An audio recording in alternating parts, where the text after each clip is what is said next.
we got our cylinder out. The first thing you notice is there's a lot of numbers on the side of this thing. We've double checked it to see if these numbers were actually codes. It's never going to be something as pristine stamped as that. It's going to be something that's lightly hand stamped or lightly machine stamped. Like that would be a good example of what a code might look like, but that's definitely not a code for this lock cylinder. Now we've checked our resources on this one, and I stand corrected. Usually all the wafers in the trunk are all the wafers in the door and the ignition.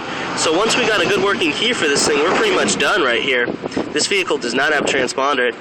So our resources say that we've either got 1 through 8 or 2 through 8. So what I've done is I've just taken a key and I've just cut the second cut to a number 2, and I'm just seeing which wafer moves around, and it's the second wafer in here, which means that I've passed the first wafer, which means this does include wafer number 1, wafer number 2 that I've also cut on the key that is moving, and then of course it probably has the rest of 8 in here.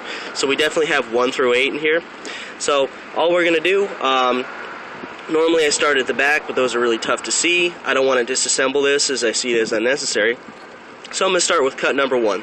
And once again, I'm going to eyeball it, sight read it, and then say, okay, that looks like a 2, maybe it's a 3. Always go conservative. If you think it's a 2 or a 3, go with the 2, try it out. If it works, you flip that key over and cut.